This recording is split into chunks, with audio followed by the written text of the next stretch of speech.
In the bustling port city of Corinth, where two seas met and cultures collided, a small group of believers gathered in homes, wrestling with what it meant to follow Jesus in one of the most morally challenging environments of the ancient world. This was no quiet countryside congregation, but a church planted right in the heart of Roman excess, where wealth, sexuality, and pagan worship defined daily life. The story of this church and the letters they received from a passionate apostle named Paul reveals one of the most raw and honest relationships in early Christianity. Paul himself had not always been a follower of Jesus. Born as Saul in the city of Tarsus, he was a Pharisee of Pharisees, a young man so zealous for Jewish law that he made it his mission to hunt down and imprison those who claimed Jesus was the Messiah. He held the coats of those who stoned Stephen, the first Christian martyr, and breathed threats against the early church. But on a road to Damascus, everything changed. A blinding light stopped him in his tracks. Then he heard the voice of Jesus asking why he was persecuting him. That encounter transformed Saul, the persecutor, into Paul the apostle, and he spent the rest of his life traveling the Roman Empire, enduring beatings, shipwrecks, and imprisonment, to tell others about the Christ who had turned his life upside down. Around the year 50 AD, Paul arrived in Corinth during his second missionary journey. He had just left Athens, where the philosophers had mostly dismissed his message about resurrection. Corinth was different, though no less challenging. The city was notorious throughout the Roman world for its immorality. The phrase to Corinthianize was actually slang for living a sexually immoral lifestyle. Perched above the city was the Temple of Aphrodite, the goddess of love, where temple prostitution was practiced. Corinth was also a commercial powerhouse, attracting merchants, sailors, and people from across the empire, creating a melting pot of religions, philosophies, and cultures. Paul stayed in Corinth for about 18 months, one of his longest stays in any city. He worked as a tent maker alongside Aquila and Priscilla, a Jewish couple who had recently been expelled from Rome. In the synagogue, he reasoned with both Jews and Greeks about Jesus being the Messiah. When many in the synagogue rejected his message, he moved next door to the house of Titius Justus, a Gentile worshiper of God. Despite opposition, including being dragged before the Roman proconsul Gallio, Paul saw many come to faith. Crispus, the synagogue leader himself, believed with his whole household. The church that emerged was a diverse mix of Jews and Gentiles, slaves and free people, wealthy merchants and poor laborers. After Paul left Corinth to continue his missionary work, he heard troubling reports about the church he had founded. The Corinthians were struggling, and their problems were not small ones. The congregation had split into factions, with some claiming to follow Paul, others Apollos, and others Peter, and some claiming to follow Christ alone, as if that made them superior.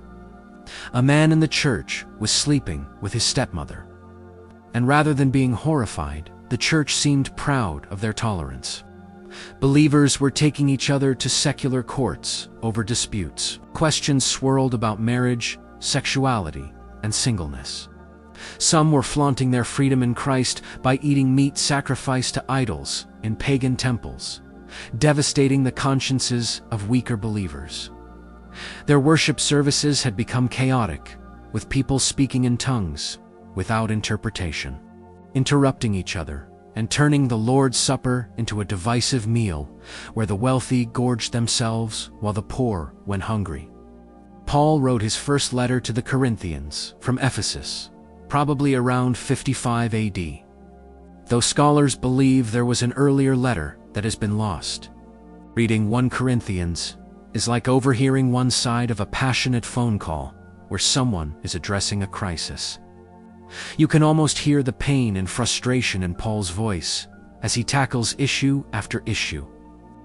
He reminds them that the gospel is not about human wisdom or eloquence, but about the scandalous message of a crucified Messiah. He tells them they are acting like infants, still needing milk when they should be eating solid food. When addressing the sexual immorality, he doesn't mince words, telling them to expel the wicked person from among them, using the harsh imagery of getting rid of old yeast. Yet throughout the letter, Paul's deep love for this messy congregation shines through. When he addresses their questions about marriage, he speaks with pastoral sensitivity, acknowledging that singleness is a gift, but that marriage is good and necessary for many. When discussing food sacrificed to idols, he doesn't just lay down a law, but teaches them about the principle of love trumping knowledge, about sacrificing personal freedom for the sake of others. He shares his own example of becoming all things to all people to win some to Christ. In perhaps the most famous passage of the letter, sandwiched between his discussion of spiritual gifts, Paul writes his magnificent hymn to love, declaring that without love, speaking in tongues is just noise. Prophecy is nothing, and even faith that moves mountains is worthless. Paul addresses the Corinthians' confusion about spiritual gifts by comparing the church to a body with many parts, each necessary and valuable. The eye cannot say to the hand, "I don't need you," nor the head to the feet. This was radical teaching in a culture obsessed with status and honor. He tackles their denial of resurrection, reminding them that if Christ was not raised, their faith is futile and they are still in their sins. But Christ has been raised, Paul insists, the first fruits of those who have fallen asleep. And just as death came through Adam, resurrection comes through Christ. The letter apparently did not solve all the problems. In fact, things may have gotten worse. A painful visit Paul made to Corinth ended badly, and he wrote what he called a severe letter through many tears. That letter is also lost, though some scholars think part of it might be preserved in 2 Corinthians. What we know as 2 Corinthians, probably written a year or so after the first letter, is perhaps the most emotionally intense of all Paul's letters. He defends his apostleship against false teachers who had infiltrated the church, questioning his authority and credentials. He speaks of his weakness, his sufferings, his fears, and his tears. He lists the beatings, stonings, shipwrecks, dangers, and hardships he has endured for the gospel. He even reluctantly shares a vision of being caught up to the third heaven, though he prefers to boast about his weaknesses rather than his spiritual experiences.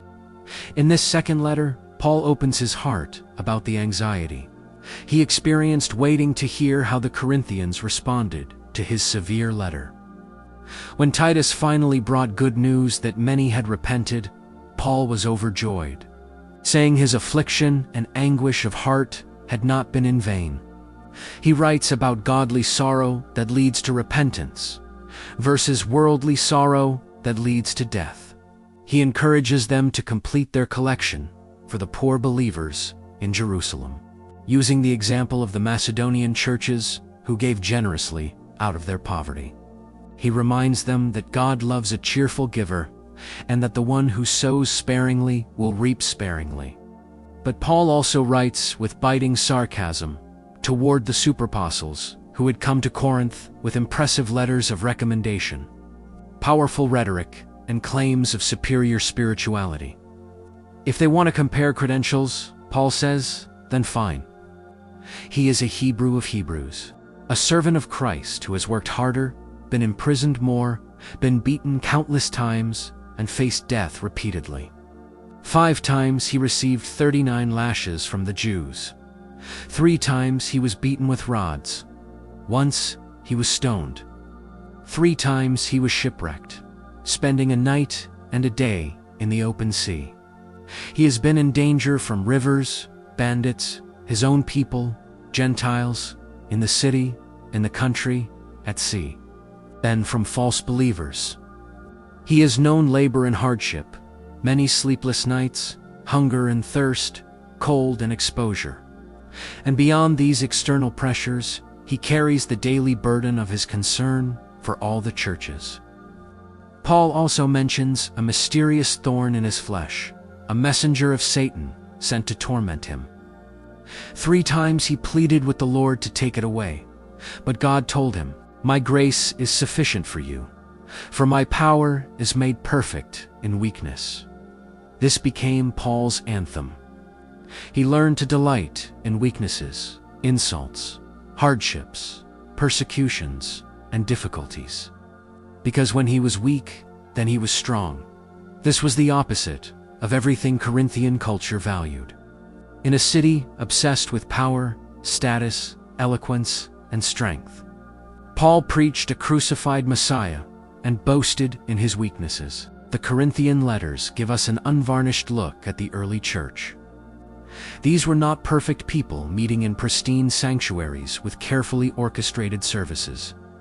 They were former pagans, former idolaters, former sexually immoral people, thieves, drunkards, and swindlers who had been washed, sanctified, and justified in the name of Jesus and by the Spirit of God. But they were still works in progress, still learning what it meant to live as the body of Christ in a hostile environment. They got things wrong, sometimes spectacularly so. They hurt each other, divided over leaders, misused spiritual gifts, and struggled with basic morality. Yet Paul did not give up on them. He wrote with tears, visited despite the pain it caused him, sent his trusted co-workers Titus and Timothy to encourage them, and poured his heart out in letters that have guided Christians for 2,000 years. His words about love, being patient and kind, about running the race to win the prize, about fighting the good fight, about the surpassing worth of knowing Christ, about God's grace being sufficient in our weakness. All of these came from his relationship with this troubled, messy, wonderful church in Corinth. The story of Paul and the Corinthians reminds us that God does not wait for us to get our act together before he uses us. He works through imperfect people in imperfect churches to accomplish his perfect purposes. The same power that raised Jesus from the dead, Paul told them, is at work in fragile clay jars like us, so that it may be clear the surpassing power belongs to God and not to us. The church in Corinth, with all its problems and all its potential, was a testament to the reality that where sin increased, grace increased all the more. And that is still the story of every church, every believer, and every one of us who stumbles forward in faith, held together not by our own strength or wisdom, but by the love of Christ that will not let us go.